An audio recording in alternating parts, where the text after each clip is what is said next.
Greetings, Cyclopeans. Welcome to Sci-Clops, Podcast 11. And my name is Dan. And I'm still Tom. And this is brought to you by H.P. Lovecraft's The Book, which you will find the link to this story. It's online for free at the bottom of this podcast. Just take a look. We'll have links to everything we talk about here. And without further ado, we're going to go straight into some stuff. We got a little late last week, or a little long. So we're going to go right into some stuff we missed last week. And I had covered some books, but I didn't get a chance to talk about them. Really quick, going straight into the Land That Time Forgot by I was almost at H.G. Wells. It was Edgar Rice Burroughs. You wrote everything. I know. I like the classics. I tend to like to read the classics, and I always tell people, I'm like, look, don't just hang on the latest, greatest stuff on sci-fi, fantasy, and horror. Go back and look at your classics. One of the reasons I push Lovecraft so much, not only because I love Lovecraft stuff, but I think it's really worthy of a read because you really see where your modern day horror, sci-fi, and fantasy came from. With Lovecraft, it's both a combination of sci-fi and horror, and maybe just a dash of fantasy. But well, yeah, I mean, Cthulhu is a giant mythical. Yeah, I mean, you get everything from there. So many people have written on that. But we looked at Burroughs, and Burroughs. How many times have you seen his movies? Redone with the Mars stuff, and this is The Land That Time Forgot, which is a little tough reading. It's in that old style. It was written as a serial. It was serialized in magazines and starting in 1918. So it takes place during World War I, and it has elements of World War I all over it. And I like to rename it.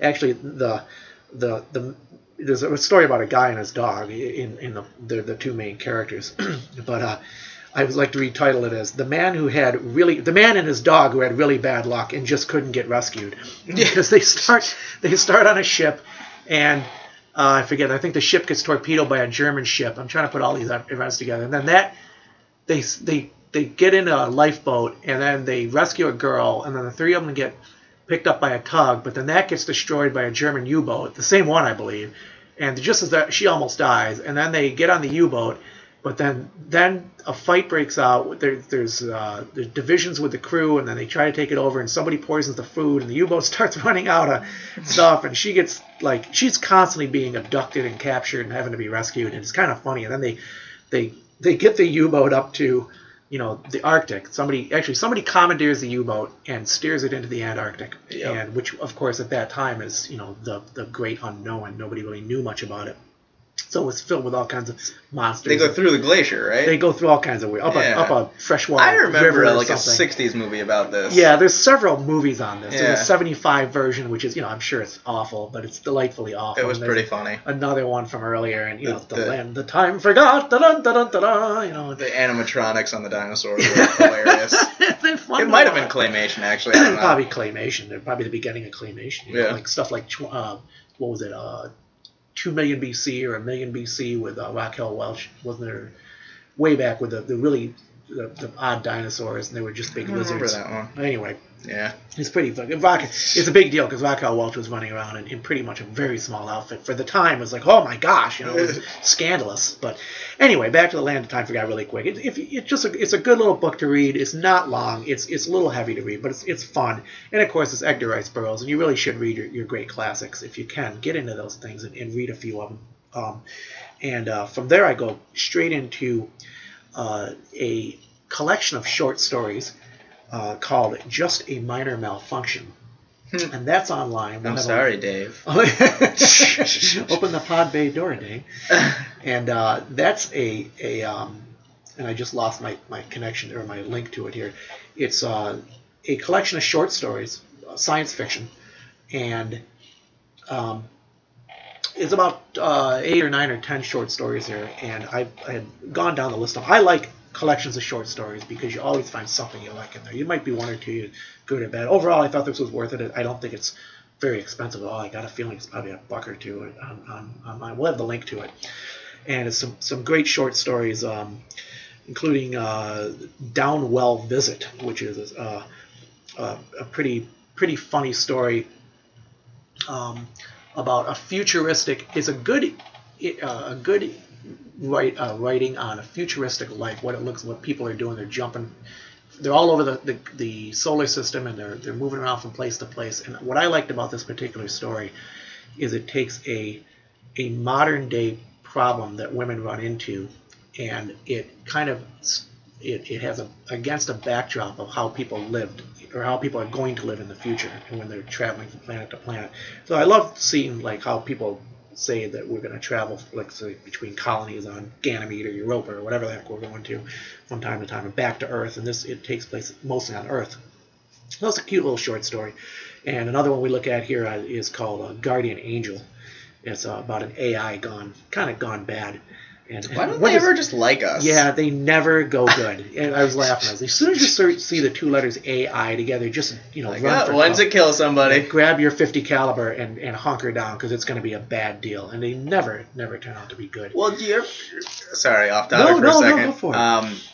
Terminator, the TV show. Yeah. Remember the one Cromartie, and then they killed Cromartie, and then Shirley Manson rebuilt him. Yeah. But he actually was one of the good guys. He was actually the good guy. And then he goes to the future to for some unknown purpose. But there was this weird, almost like a third side to the Skynet war. Yep. And I was like, what? And then of course it gets canceled. They get canceled. Which the one time we get an AI who might not want to kill us all, the show doesn't even get to flesh it out. We never get a friendly AI. And if it's a friendly AI, it's taken from a bad AI that just got reprogrammed into a friendly AI, and you're always on your guard. Vision from Avengers? Yeah, well, which is all over that Terminator thing, too. That Terminator TV show. You never knew when... Yeah, John Henry is what they called him when they rebuilt him. Yeah. And when they find out who he is, they're like, you're trusting our fate to a rebuilt Terminator. Or Summer Glau when she kind of goes crazy more than once and actually warns the kid at one time. She says, if I ever go bad again, don't turn me back on. She'll get rid of me. Yep. He never listens. They never listen. So anyway, we have an AI gone bad, more or less, and then it's called Guardian Angel. I'm just going to cover a couple quick stories in this collection. In the Cloud is another short story. Interesting story about life extension in the future when you move yourself into the cloud before you die out. Maybe move all your consciousness or your memories in the cloud. And you see more and more stories like that as AI gets more popular and people are talking about life extension and stuff like that. So it's an interesting give and take between a grandfather and his grandson, if I remember correctly. And then we have A Man on the Moon. That's a look at PTSD, military PTSD, but set against a lunar colony that has more or less become a slum, and the old vet is dealing with his PTSD issues. And another interesting story.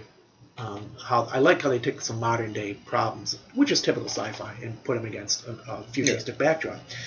And then I'm just going to cover just a handful, but I would recommend this, Just a Minor Malfunction. You will have a link to it when we'll have it, so you can just order it and you can download it to your Kindle or your iTunes, iBooks, whatever. It'll come right up, and it's easy to read. Short stories. I liked them all. I just didn't want to go into too much detail on them. And what else do we got here? We have, bear with me, we've got some music really quick that I missed last week. I always try to cover something slightly related to sci-fi, fantasy, or horror, even if it's music. And I got this band I had talked about way back, I think in the maybe first or second podcast, Structural Disorder, and their new album, Distance, which almost is looks like it's almost really an EP. But it's really good. They just released it. There was a Kickstarter. We had supported it. We'll have a link to that too. The album's out. If you like metal along the versions of progressive metal or, of course, Rush, you'll like these guys. And really good melodies, really interesting stuff, really well-mixed album. I got to find out who mixed this. And what sane person doesn't like Rush? Yeah, duh. I've got the CD here, and I'm just trying to read through everything. I've got the signed, autographed CD, and I'm so excited about it because it's really cool. But anyway, check out we'll have a link to their Facebook and their websites and all that stuff, and how you can get this CD. So just a little bit of music for you. And we also just didn't want to forget to mention, too, there is a gift card contest we always hold on. If you go to the main page of Sci-Clops and you're looking for we do try to give out gift cards at least once a week or so for Amazon. So if you're on there, all you got to do is just send us just put a comment in one of the things, and we'll try to pick you out and give you the gift card.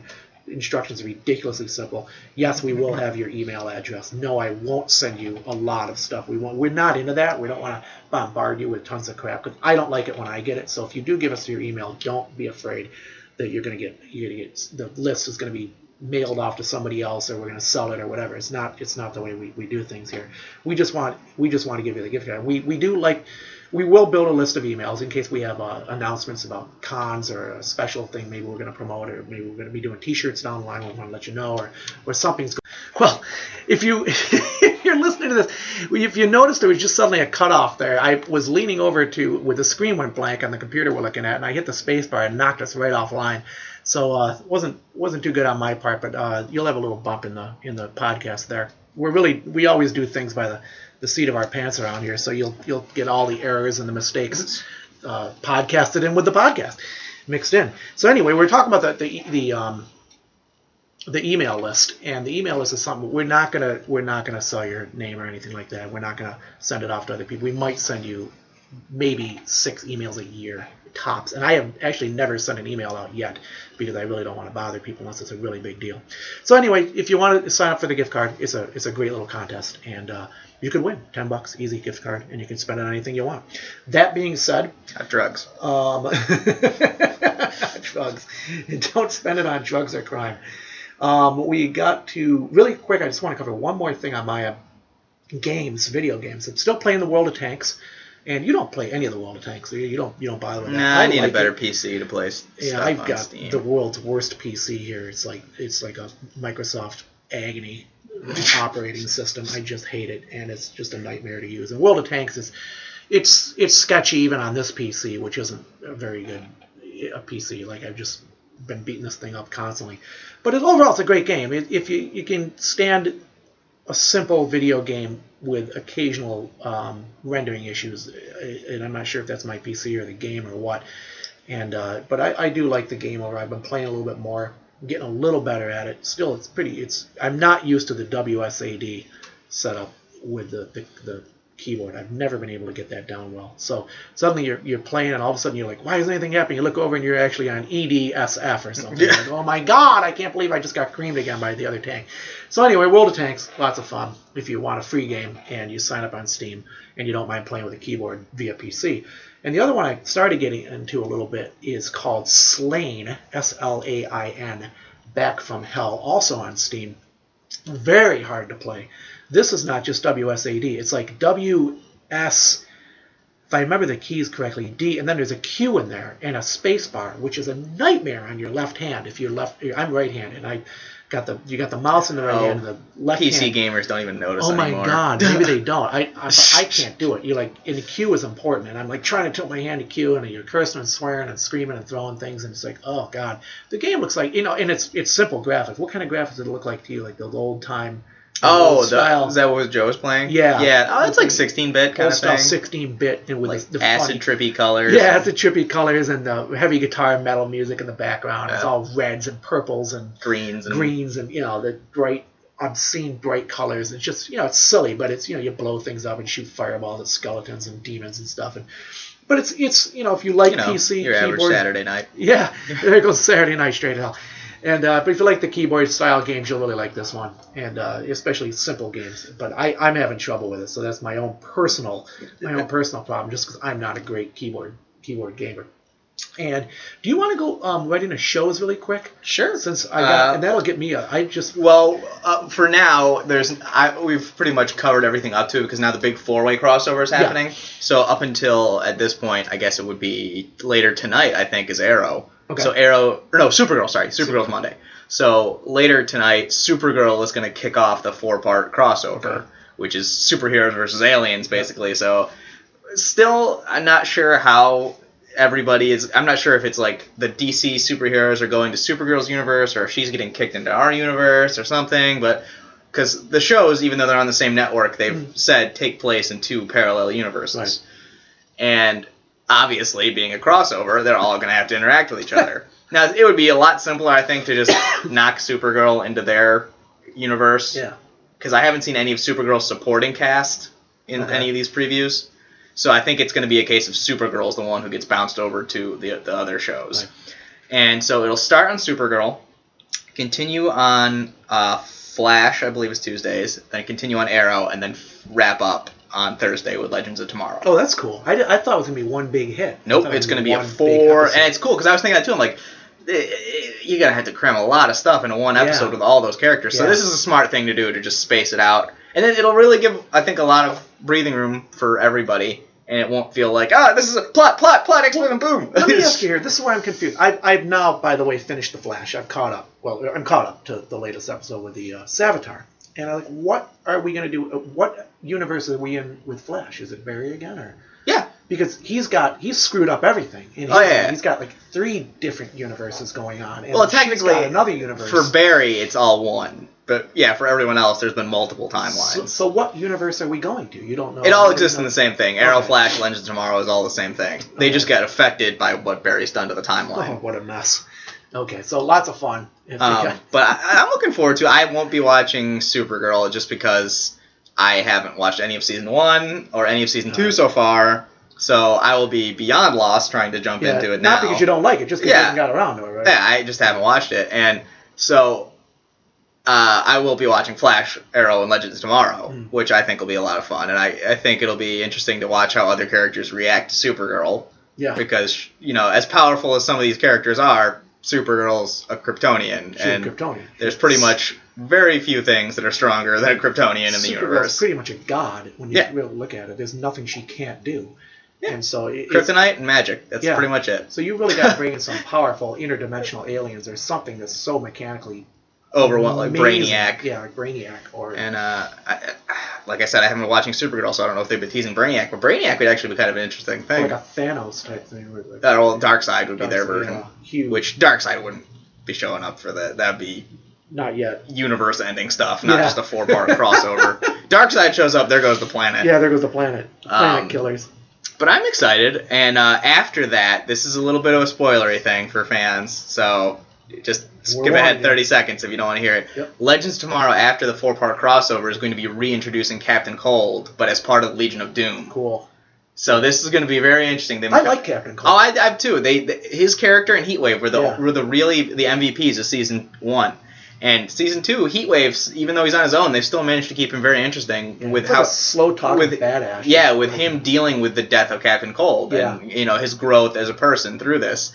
And it looks like he's started to finally get to the point where he's accepted that he's got to figure out where he belongs now without Captain Cold. Mm-hmm. And this reintroduction of the character, especially as a villain, I think is really going to flip him on his head. Yeah. And it'll be really interesting to see what they do with it. I'm looking forward to more Flash 2 with this and see what we do with this. So now that you caught up, did you watch the Killer Frost episode? Yeah. Yeah, okay. I like her. I'm amazed at the way the Flash actors are able to jump in and out of different characters the way they are. Now, who plays Harry? That's Tom Cavanaugh. Tom Cavanaugh is amazing. It's fantastic. He's just like every time he comes through a portal, he's a totally different character. Guy. But even Barry did it. But when Barry did the Earth 2 nerd guy? Yeah, the Earth 2 nerd. He's like, I just don't understand what's going on here. I can't handle this. And I'm like, oh my god, you guys are good. Yeah. And it was fun. Or Cisco is evil Cisco. Cisco, also billionaire. Yep, billionaire jerk Cisco. With the girl that's a foot taller than him in the high heels. I'm like, oh my god, that was hysterical. But even Caitlin is great. They're all good. Well, it's nice because I've always said Caitlin and Iris are probably the 2 characters that get the least done with them. Yeah. So it's really nice to see her getting some actual plot devoted to her. Iris is already. I think we'll see her more later, but she's always pretty much been Iris. She hasn't done a whole lot, but she's going to be a superhero somewhere down the line. But Caitlin is going to be pretty cool as Killer Frost. She's pretty nasty. It's still. I will say about Flash, it's got truck-sized holes in the middle of the plot.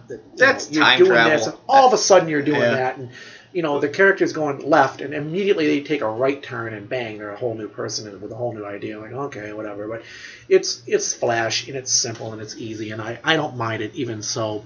And you totally called it. British guy. Yep. Yep. So the British guy, I think he's going to be. Well, my own call, I'd say he's going to be Savage. Now, he was the guy with the mask. He was Alchemy, yep. Alchemy. So many names. Yeah. He's Alchemy, which I knew he was going to be Alchemy. But who's Savitar? That's the big question.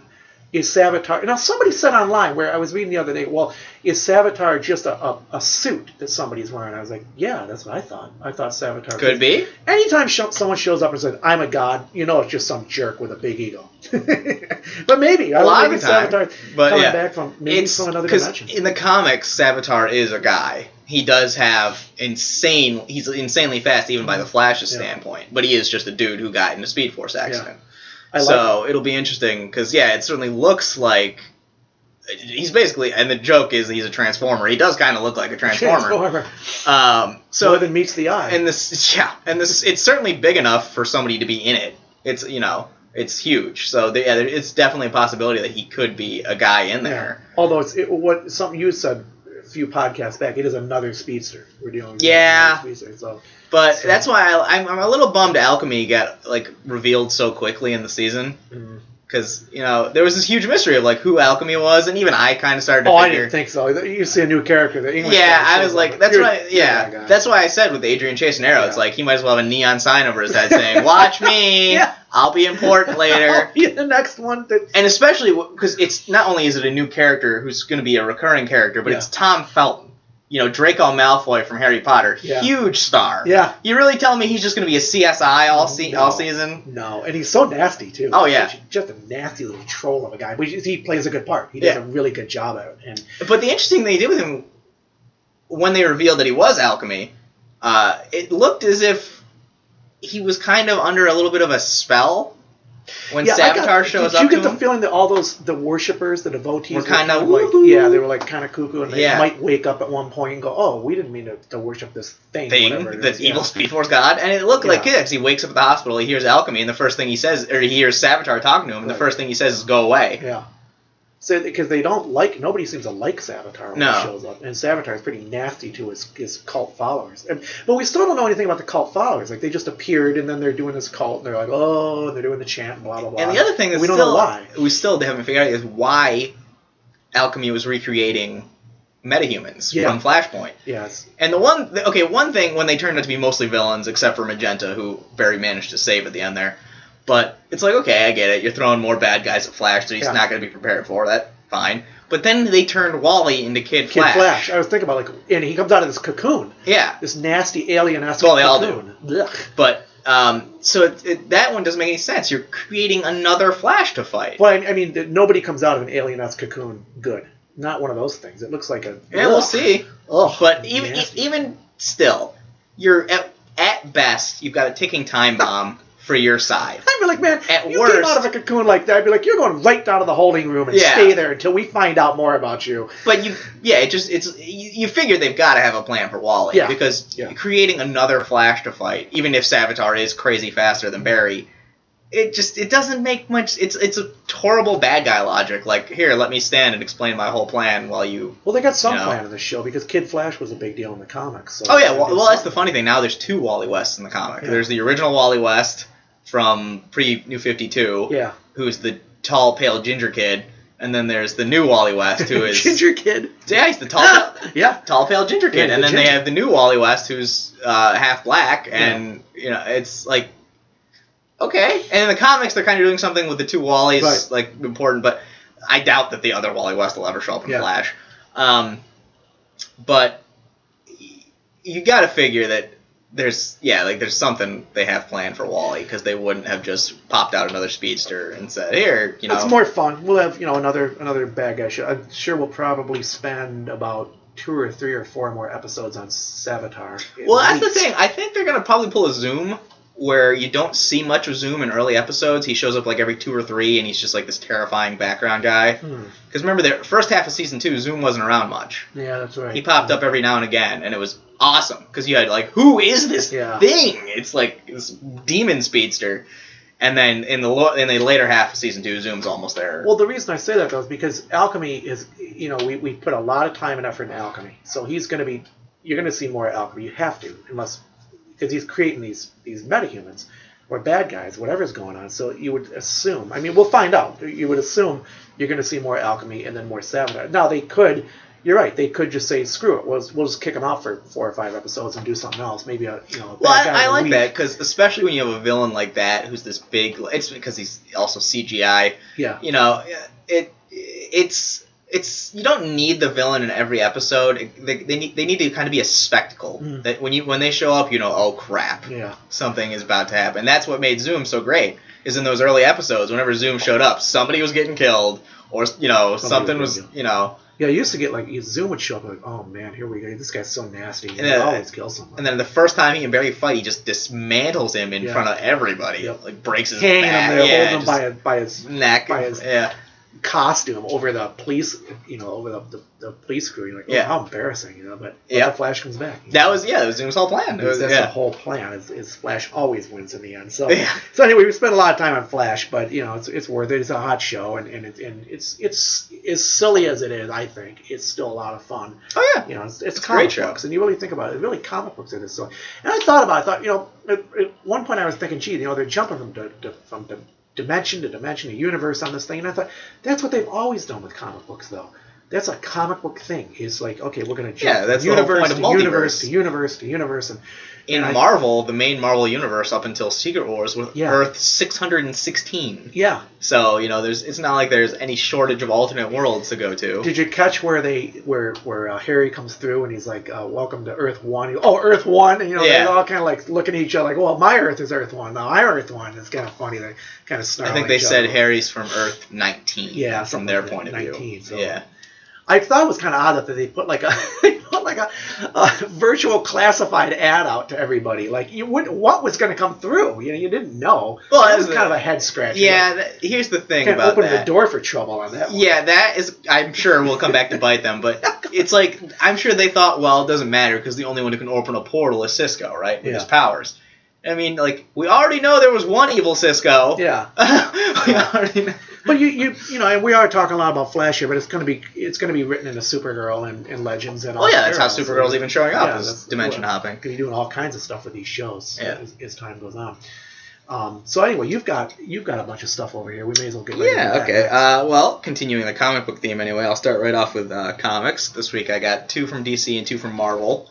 It was a slow week for Image and other stuff, but for me anyway. So I'll start off with Hellblazer, number 4. Anybody who watched the show Constantine on Fox should know this Hellblazer is about John Constantine, a sorcerer from England. And sorcerer is kind of a bit of a stretch. He's more like a guy who knows some magic and has really good luck. And he goes around dealing with stuff that the Justice League has no deal, fighting demons and jinn and angels and all this stuff that, the Justice League doesn't even really know exists. Would he be the Justice League's Doctor Strange in this case? Yeah, because especially this is relevant because the Justice League Dark movie I talked about last podcast. I guess he's kind of the ringleader, which would make sense. And so Hellblazer is... Before, it was weird because Constantine existed in 2 continuities. Vertigo Comics is a subsidiary of DC. It's where they post their more graphic, mature stuff like Lucifer, Hellblazer, Sandman, all this other stuff. And then there was a DC Comics version just called Constantine. And Constantine was still pretty dark, but it was toned down a bit for, general reading. And so it was weird. For a while there was 2. There was Constantine and there's the Hellblazer. And then they kind of tried to fuse the 2 into Constantine the Hellblazer. And that's kind of where we are now. It's a little bit more dark in tone than you got from the previous Constantine series, but still not quite full-on Vertigo Comics Hellblazer. But I enjoy it. They managed to keep everything Constantine intact without really sacrificing too much. Cool. And this initial storyline he's in right now is Swamp Thing has come to him looking for help. And it's a fun thing because Swamp Thing is one of those characters that you don't really hear too much about. He's always kind of shows up as like a bit player in someone else's story. So him and Constantine go way back. I love Swamp Thing. And Swamp Thing shows up needing help, and Constantine points him in the right direction and kind of has to go off and do his own thing. And the first, bad demon-y thing he's fighting looks out to be Jin. And they're apparently, for some reason, very angry at Constantine. And they are hunting him down, and it turns out that his problem and Swamp Thing's problem are related, so the 2 of them are going to have to work together now. I like Swamp Thing, too. Yeah. Just on a quick side, it's kind of almost Lovecrafty and almost... He is! Almost He's this giant swamp deity. thing, this demon thing. It's cool. Yeah. So I've enjoyed it. I will definitely be picking... I enjoyed the last run of Constantine. It was a little too brief because it happened right before the Rebirth event, but this is a fun continuation, and I'll definitely be sticking with it. And my other DC one is Action Comics 968, because DC went back to the pre-New 52 numbering for this and Detective Comics for some reason, which is odd, because they didn't do that for anything else, but whatever. I really am surprised at how DC is cranking out new villains for people. They have gone back to the classics. Wonder Woman starts off with Cheetah, Aquaman and Black Manta and all this stuff. But the DC has been cranking out new villains for people, and it's nice because it keeps it from feeling like, hey, we just kind of went back to our Golden Age roots and we're just going to redo They got a nice slight balance variations of new and old. yeah. Because they did that with, like you said, or Aquaman, straight out of the starting gate. Bang, Black Man. Yeah. But with Superman, especially in Batman, they've been really trying to, and I think it's a nice thing because the criticism I think for Superman and Batman, at least some of it is, they have a nice rogues gallery, but really it's Lex Luthor, Metallo, Doomsday, Darkseid, and then for Batman it's Penguin, Riddler, Joker. You know, everybody knows who they are. So they really Mr. Freeze. Yeah. What killed the dinosaurs? The Ice Age. Oh my God! I can't think every time. It's so stupid. Now everybody hates that movie. I loved it because it was so silly. It was so bad. It was awesome. I loved it. But with Superman in this storyline, now that they've coupled off the initial Doomsday storyline for Action Comics, these two guys show up on Earth. They're very clearly aliens. I believe Lakal and Zayd are their names, and they call themselves, I think, the God Slayers. And basically their whole shtick is, for anybody who's seen Doctor Who, it'll be the Tesselecta.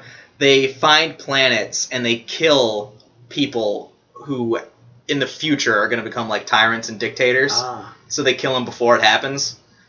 And kind of like not a Minority Report. What is it? The Tom Cruise one? That was Minority Report. Minority Report. Yeah. They go identify crime future murderers. And universally before it happens. That's what these guys do, basically. Galaxy-wide scale. Yeah, they hop from planet to planet. Minority Report, basically.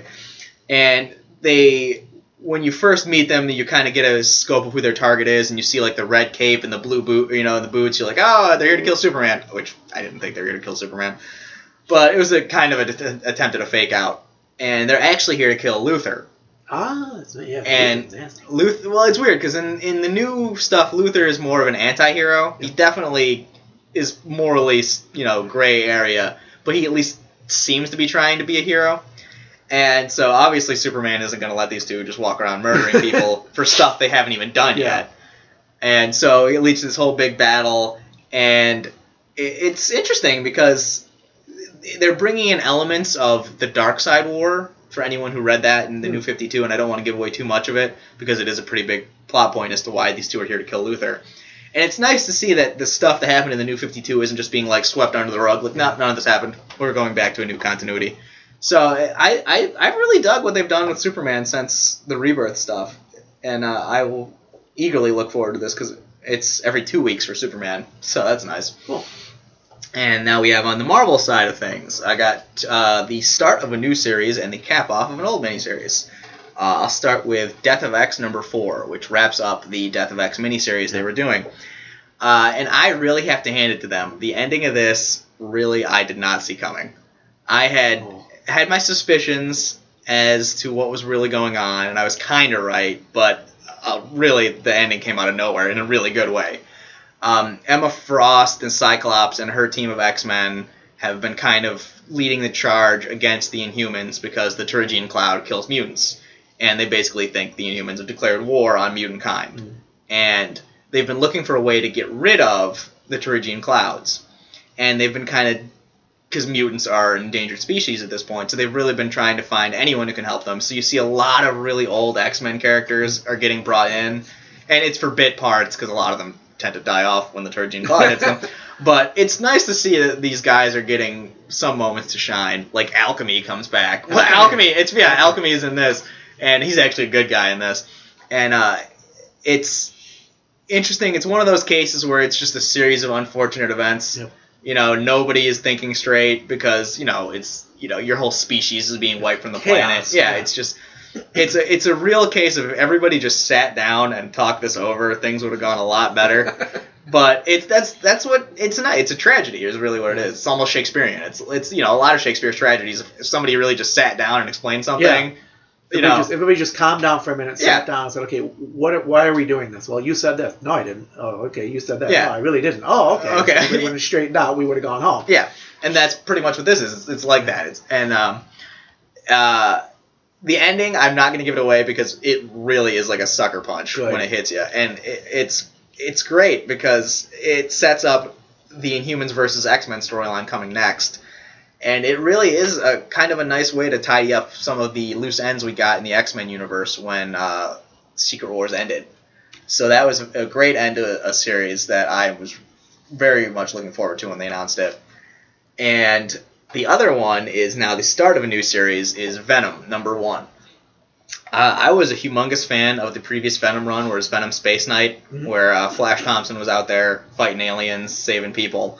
And they did this whole thing where you actually discover that Venom isn't evil at all. His race is actually like this benevolent, ancient race that goes around bonding to, it just happens to look like a bunch of demons. That's and Venom basically just went cuckoo from being separated from the Collective for too long. So Venom goes back, gets healed, and becomes a force for good. And it's, they gave him a new look and everything, and it was great. It was, Guardians of the Galaxy better than Guardians of the Galaxy was doing Guardians of the Galaxy.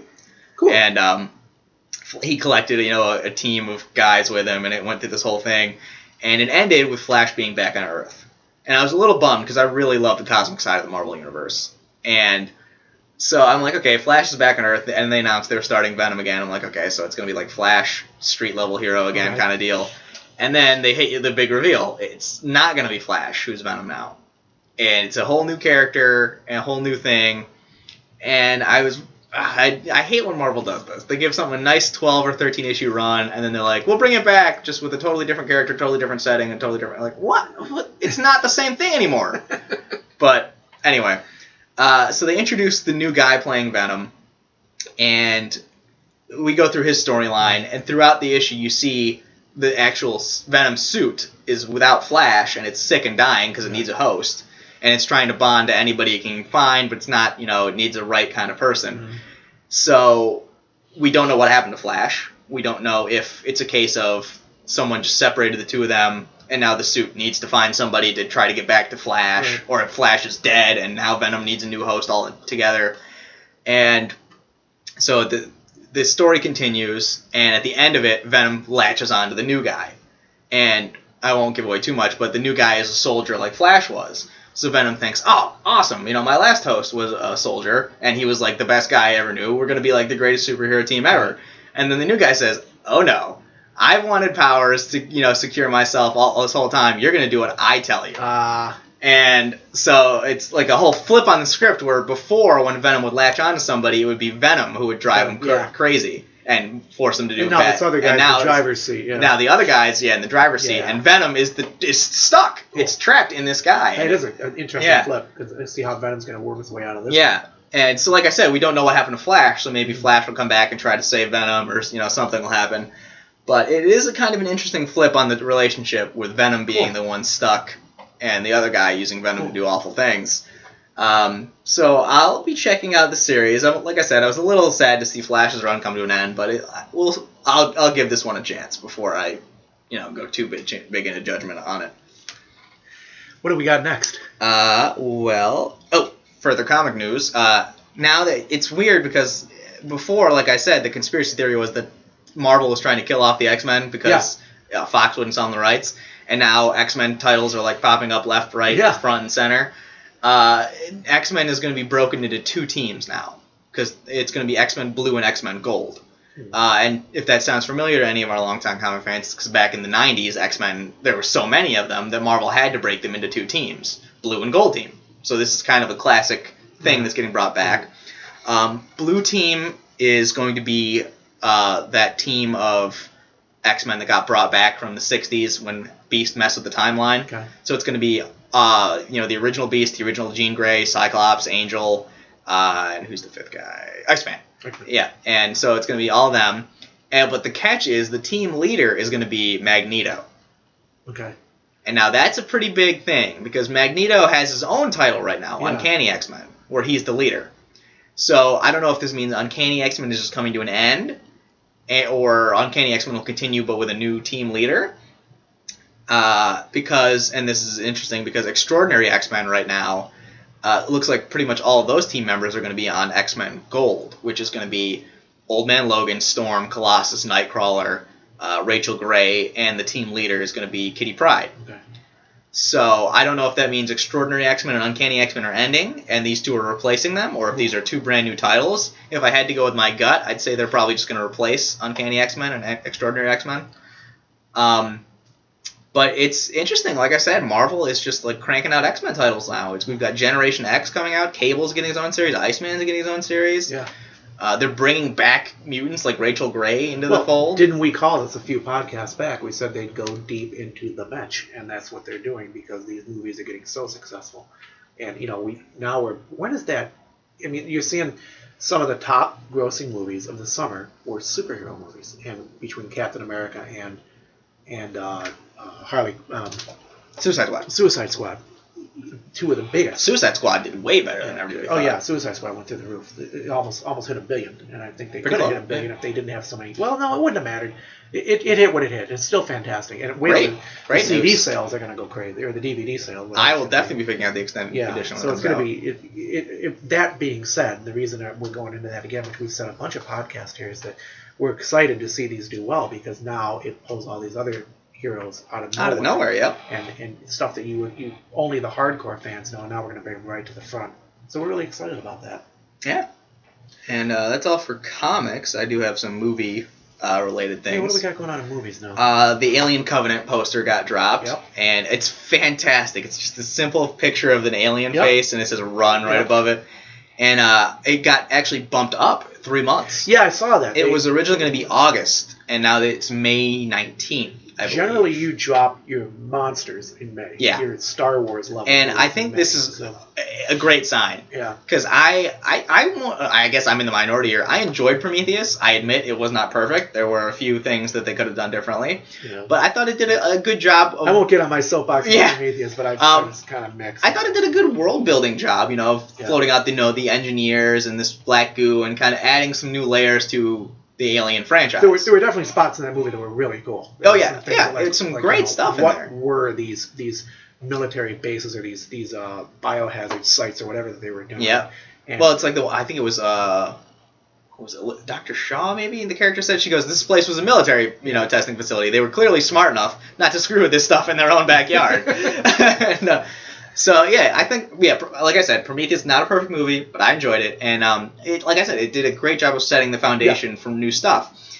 And Alien Covenant though looks to be getting more in tone, closer to that original Alien movie. Yeah. Because the alien on the poster looks really close to that first Alien. Yeah. And they said a lot of the sites online are saying it was like an homage to the original H.R. Geiger. Yep. The original H.R. Geiger. I would like to see them go back in that direction. So it looks like we do have. I believe her name is Noomi Rapace is reappearing as Dr. Shaw. Michael Fassbender is back as David, and we're adding new cast members: John C. Reilly, Billy Crudup, and 2 other people I'm forgetting at the time. But it was nice because for a while there, it looked like Dr. Shaw, the Shaw character, might not be back, and it would be just Michael Fassbender as David. Yep. But it did finally get confirmed she'd be back, which is nice to see. But the rumor going around is actually that the Michael Fassbender might be playing 2 Davids. The original from Prometheus and this crew's David. The new crew coming to find her. Cool.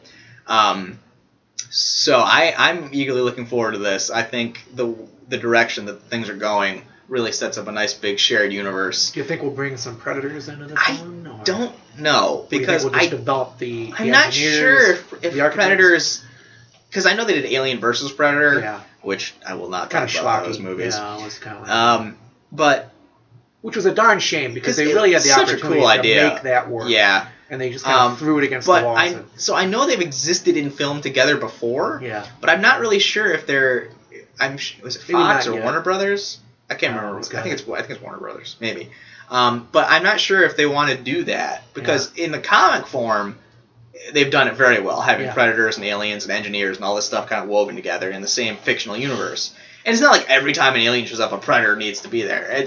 There's plenty of space for standalone stories. Oh, yeah, so we've seen with Aliens 1 and 2 there. So it was so good. So I would not be against Predator showing up at some point in the future, but I think let Alien Covenant kind of stand on its own. I wouldn't be surprised if you don't see any Predator show. I think this movie they also might be looking at is we have to fix Aliens, which got broken pretty bad there with what was it? 3 wasn't great. 3, the director's cut of 3 was better. It wasn't great. It was just simple. Yeah. It was kind of like okay, and 4 was just an absolute disaster. And it was like just horrible. And they got to erase 4 and just throw it out the window and burn it. Pour salt on it. And they said Ridley Scott said that this one would kind of ducktail right into Alien 1. Good. So that'll be kind of cool. I'm looking forward to that. What else did I have? I had another movie thing I thought. Can't wait for Aliens. It's That's all I got from movie. I got horror. some TV stuff. Let's do some TV. Star Trek Discovery, the new Star Trek that's coming out in 2017. Haven't heard too much about it. Just little bits and pieces. I've noticed that. You're not seeing a huge buzz on that. Yeah, which is, I think they're kind of keeping it low key, maybe, because I think Star Trek Beyond underperformed. Yeah, but how did it underperform? Oh, it didn't make $100 zillion. Budget of $165 million. It took in $380. That's not bad. It's not bad, but that's budget. Yeah. That's not marketing. That's not toys. That's not, So I'm sure that really they maybe spent like $500 million getting this thing ready, and it didn't do so hot. But anyway, so Star Trek Discovery, which is the next TV show, Michelle Yeoh. Yeah. Anyone remember her from Crouching Tiger, Hidden Dragon? Yep. She was in one of the Bond movies. I think she's great. She's going to be joining the cast of Star Trek Discovery. I don't know in what role. Yeah, I think there's hints about it today, but I don't like hints because these are these guys just speculating she'll be this or that. So we're not going to go into that. But that's a big deal. She's a pretty big name. Yep. And in a sadder note, Ron Glass, who played Shepard on Firefly, and he has passed away, I think, 2 days ago. About 2 days ago, yeah. I had missed that he had played Shepard, and I was thinking Barney Miller. Yeah. For those of you who are old enough to remember Barney Miller, the ghastly 70s sitcom that was out, but he did do the Firefly thing, which was a really big deal, and he was probably a very underrated character on that show. On a very underrated show. There's a huge cult following of Firefly, but still, it's never really. They never really just did much the greatest thing about him was the mystery. Yeah. Who is this guy? Yeah. And one of my favorite episodes ever of Firefly is, for some reason or another, I think it's River maybe gets captured or something. No, not River. River doesn't get captured. They somehow wind up fighting off a group of, I think it's the Alliance or Pirates or something. I think it's Alliance. And they're all lining up for the big fight, and he grabs a gun. And I think it's what's her name? Wash's wife. Oh, God. Played by Gina Torres. Yeah, I'll never remember. Is it Zoe? I think it's Zoe. Sounds familiar. Yeah. So she looks at him and goes, I'm pretty sure the Bible says something about killing Shepard. Yep. And he cocks the gun and goes, yes, it does. It's a little fuzzy on kneecaps, though. And then it goes through this whole thing, and it's great. And then he gets wounded in the one episode, and they bring him to an Alliance ship for medical care. And the Alliance basically says, are you the biggest morons ever? We're just going to arrest you and send you all to jail. And then the Shepard hands him something out. I think it's like an ID card or something out of his wallet. And the color in the guy's face just drops, and he says, get him in the med bay like right now, immediately. And they patch him up, and they shove him back on the ship, and they take off. This guy? Yeah. And you're like, who are you? Who are you that you can whip out ID like that? And everybody starts running and jumping in all directions. Yeah. And we never get an answer. No. Ever. And I actually was a little disappointed when Firefly ended and when Serenity ended, the movie. Yeah. And we still hadn't gotten an answer. But the more I think about it, I like that. Yeah. It's like, you don't need everything explained. Everything doesn't need to be explained. And Ron Glass played that character so well. He would have those moments where he's the gentle, kind creature. And then there's those moments where there's somebody underneath there you do not want to mess with. Yep. And you're right, though, but everything doesn't need to be explained. So it's maybe we should close the book on Firefly and just be done with it, because coming from a Lovecraftian background where nothing is ever explained, very little is ever explained. I don't mind that so much. But anyway, what do we got? And the last bit of TV stuff I got is Anne Rice has recently regained the rights to her Vampire Chronicles series. Yep. And I wasn't even aware she didn't have the rights to the Vampire Chronicles series. No, I never knew a thing about that. Yeah. I thought she was, how did she lose that? Maybe she sold them a long time ago. But I saw both Interview with the Vampire and Queen of the Damned, the movies, and I read Interview with the Vampire. I thought the first book, Interview with the Vampire, was very good. I did too. I thought that was a good book. I thought the movie was pretty good. Yeah, the movie was good. It was one of those where they actually made a good movie. A good movie out of a good book. Everybody, right down to the little girl. Yeah, Kristen Dunst. If you don't mind me just jumping in here, they sailed up really close to that island and didn't get on it. Which he's kind of like having an affair with this little girl. Yeah, who is now they never even talk about that in the book. They and it was the two guys, and they were sleeping together in the coffin, and there was a lot of boundaries that were being pushed in that movie without anybody really coming out pushing boundaries in that. And it was like, oh, what's going on? But in the book, the book was very interesting too. But in the movie, the girl was so nasty. She turned out to be this cute little kid who wound up killing everybody. Well, she was like 100 years old, I think, at one point. Nasty little thing. She reminded me of, do you remember in Supernatural, Lilith? Yeah, the little girl who was, She was, yep. in all the supernatural stuff, that was the one. The little girl who was super evil, yep. The nastiest. And she comes down from the upstairs, she took over that. Ready to play the now! And, she's covered in, like, playing blood. with the rabbit, and the rabbit's, she's covered in blood. Yeah. Oh, God. Yeah. And she, all the nasty stuff with her. So anytime they take a little kid like that, a good kid. But, so she's regained the rights to the franchise, and that's kind of cool. And she's actually been talking about turning it into a TV show. Yeah. Now, I don't know if that means she would, like, take Interview with a Vampire and then move to Queen of the Damned and yada yada, all the books, and go with that, or maybe two brand new characters. Yeah. We're doing Flash, Monster of the Week.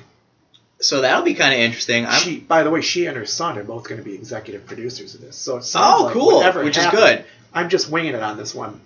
I have no evidence to support this, but it sounds like whatever caused her to lose the rights, she's come back with a vengeance. Said, not only do I have the rights, but I'm going to run the show too on this thing. Which is good. Yeah. Like I said, I read Interview with the Vampire. I thought the book was very good. I haven't read it. I think there's 6 or 7. I haven't read any of those other ones yet. Yeah. And I saw Queen of the Damned, and Queen of the Damned went off of like a left hook and just off a bridge with like. Yeah, I had the feeling it was more about was it Aaliyah? It was Aaliyah. Yeah, her passing away like towards the end of production. Yeah, it was kind of about her. Well, no, it should be because the book is about Akasha, the character, but the book, from what I've gleaned from people who have read it, and the movie, not even close. Not even close. So yeah. So I'll probably read the later books, especially now that this might be getting turned into a TV show. But so that's a little bit of fun stuff. And that's it for TV. I do have some video game stuff, unless you got anything. No, I'm dried out. So in the world of video games, this is a little bit less exciting-y and more curious. There's a studio, Vivendi, who I've played, I think, a bunch of games by. Okay. And Vivendi has been, for the past couple of years, been slowly buying up shares of Ubisoft, and has actually been trying to basically take Ubisoft over and use it as a platform for their own games. And I want to say Vivendi might have done the Prince of Persia series, maybe, with Ubisoft, which I love, the Prince of Persia series. And recently, Ubisoft barely managed to block Vivendi putting a bunch of its guys on Ubisoft's board. Almost a hostile takeover. Yeah. And Ubisoft is pretty against this because they think a lot of their game quality comes from the fact that they're an independent studio who doesn't really answer to any one platform. Right.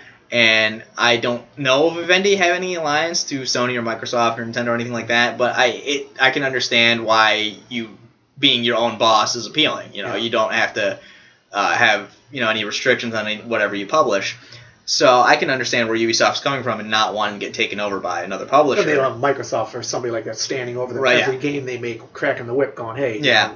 Well, I do laugh though a little bit because Ubisoft is like Assassin's Creed is like every year, sometimes even multiple Assassin's Creeds a year, and I just want to okay, but I definitely get them not wanting to get taken over like that and not have. Basically, you said like someone standing over the shoulder, like, "Oh, you really sure you want to do that?" So that's a little bit of that, and then the other stuff I have is in the more exciting, fun realm is Conan Exiles. Now this is what kills me. I really wish I had a high-end PC that could play that because it looks great. I just put an article up about that. You're not actually playing as Conan. You're playing as a created character in Conan's universe. Yeah. And don't the visuals look cool? Look like they nailed it. Yeah. It's pretty much exactly what I picture when I So we're all over this because we love Conan. Yeah, I saw the trailer for that and I was like, oh my god, I gotta get this, and then it said coming to PC and I went, yeah! Because I can't play it. But they really did. They totally nailed it in terms of like the look and the feel of the Hyborian age. Is Hyborian or Hyperborean? I think it's Hyperborean. I can't remember. Yeah. I should know this. Good lord. Yeah, it's not like we've read all of Conan. Like 8,000 million times. It looks like I'm figuring Conan will be an NPC character. He'll probably be there. It's a pretty important thing. So, but it's kind of cool that you get to forge your own, kind of path within the universe of Conan. Yeah. And I'm really looking forward to it. And all the gameplay stuff, all the cinematic trailers they revealed, it looks like I'm not really sure who's publishing this. I should notice. I'm kind of mad that I can't get it. That's why I haven't really looked too much into it. But it looks like whoever is making this game either loves Conan or did a lot of homework. Hyborian. Hyborian, okay. Hyborian, I get. And so I'm very excited about that. And I just like those visuals. I'm loving the art lately. The art has just been. It seems like things are getting back to older art again. I love what they're Frank doing. Frazetta. Oh my god, I love Frank Frazetta. You know, my goal in life, I would love to own a Frazetta. Frank Frazetta, yeah. And so I haven't got the $8,000 billion. He did a lot of great work, but I still kicking myself because when he was alive, they were unloading stuff really right and left, like sketches and things. I probably could have grabbed a cheaper. Now that he's dead, you know, I don't know what the prices are now, but even a simple sketch, I'd be thrilled to have. Yeah, but he's done a lot of stuff, but I still think his best work is Conan. Oh yeah, well, Death Dealer. Did Death Dealer 2? Didn't he? Maybe. Correct me if I'm wrong on that, but his Conan stuff's amazing. Yeah, his Conan. And well, you know, he had also the Edgar Rice Burroughs. We were just talking about that, but he did some of those. Did he do Solomon Kane with? I think he did. Yeah, he did John Carter, and he also did John Carter. I think he did Elvira. I think he did some Elvira, or no, it was it was the Vampirella. Vampirella, yeah. Vampirella, I think. I don't know if it was Elvira though, but similar. But I love Frazetta's stuff. Yeah. And the last bit of video game stuff I have is that Final Fantasy 15, which as I'm recording this will be tomorrow, it comes out, and it looks to be like Square Enix hit the ball out of the park on this one. All the early reviews I've read have given it really good scores. I'm a big Final Fantasy guy, not so much. I'm more in the middle of the games, like 7, 8, 9, 10, 11, 12 kind of thing. I never got into it early, but I love RPGs. I love a game that I love multiplayer games like Call of Duty, Titanfall, and stuff that I can play with my friends. But every now and again, you just want to sit in a couch and just like get sunk into this world of like Dragon Quest or something. And Final Fantasy does that in spades. I think a short Final Fantasy run is like a 40-hour campaign. Wow. And that's like if you just do like the main stuff. And I love side quests. Yeah. And I did play a little bit of 14, which was the MMO version, which I liked, but I didn't really have anyone else to play it with, so I kind of stopped playing it pretty early. Wasn't so much a fan of 13. When 13 introduced Lightning and they did like 13.2 and 13.3. And it wasn't so much the game itself as it was some of the game mechanics they did, which, like, you had to have the lead character Lightning in your party, and if she died, the whole party died. I'm like, that's just annoying. Yeah, that's and so hopefully 15 fixes that, because the fun of Final Fantasy is swapping what characters work well with each other, whose abilities work well with each other, and all this stuff looks really cool. It's this weird kind of, they've gone back to almost like a steampunky setting with like cars, like futuristic stuff. And see a lot of buzz on it. Yeah, I'll probably be picking this one up when it comes out, and hopefully. Are you gonna stay up till midnight? Oh God! Well, actually, I'm not working tomorrow. Maybe I can. Well, it's Cyber Monday too, so you might be able to get a deal. Yeah, that's today. true. Today, I might have to. But that's exciting, and I think it's nice because Square Enix is doing the remakes of 7 and 12, which, like, my jaw hit the floor. Like, they said, we're not going to make a remake of 7 until we make a game better than 7, and I'm like, we're going to be waiting until I'm 40 for this game. And they, last year, came out and announced it, that they're doing it, and I'm so freaking pumped. And I'm like, and then I joked to my friend who loves Final Fantasy, I'm like, hey, now all we got to do is wait for them to remake 12, because, like, we're two of the only people I know that like 12 for some reason. 12 was fantastic. And then later I think it was either mid this year, they were like, oh, we're going to be remaking the Japanese Zodiac version of 12 coming out for a Western release. And that's when I like almost exploded. I'm like, this is going to be fantastic. So I'll definitely be checking out Final Fantasy 15 when it comes out. And that's all I got for video game stuff. And I think that actually might be all that wraps got. Up a little bit shorter version this week. Yeah. And, I think we're going to be covering a lot of stuff over the next couple of weeks. We got Rogue One. We got. Oh my God. Still not seen Arrival yet. Doctor Strange is done now. I mean, it's done in doing its thing. But we got more comics coming out in the next couple of weeks. We've got board games are going to be hitting. I think I've got a stack of board games that I'm looking at right now. I'm trying to cover for you online, and I'm reading a bunch of stuff. I've got a really cool comic I'm reading that I can't wait to tell everybody about. I just don't want to say anything yet.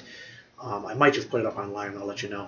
And I'm also reading another really cool book. And so you got it on the Aliens book. We're busy. You got it in the Aliens book. Yeah, I got an Aliens book here too. I got next up coming up. Tom gave me a really cool, gigantic Aliens book, which I cannot wait to get my hands on. I think it's actually 4 books. There's a whole bunch in there, but they're fantastic. And you gave me an Aliens book a long time ago, and I think I'm gonna Terminator.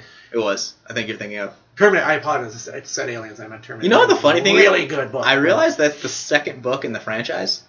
Yeah, that I gave you. Yep. I don't think I got you the first one. That's okay. If you know, and what I would like to tell the listeners is that if you like Aliens and you like the Terminator stuff. The books are really good too. Oh yeah, the books are great. They write some good books. Just like it's nice like I can see where some people, like when Disney blew up the extended universe and there's no canon.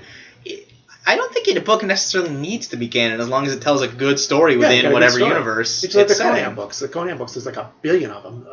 Depending on who's. I can't think who was writing for a while in the '90s. They were just cranking them out, and they were good. Conan had a new adventure every book, and it was a really cool adventure with some monsters and some girl who was in distress or whatever, and a couple witches or whatever. Giant snake, giant ape. Great stuff.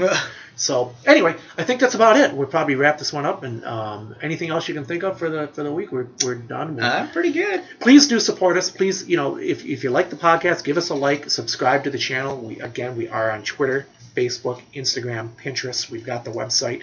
And we'll be doing a lot of stuff coming up. I'm looking at a wall of a list of things I have coming over the next few weeks, so we're going to be very busy. But we really do appreciate your support. We're glad to have you every week, and we will be seeing you very shortly. So we'll see you next week. And in the meantime, keep the geek. See you guys.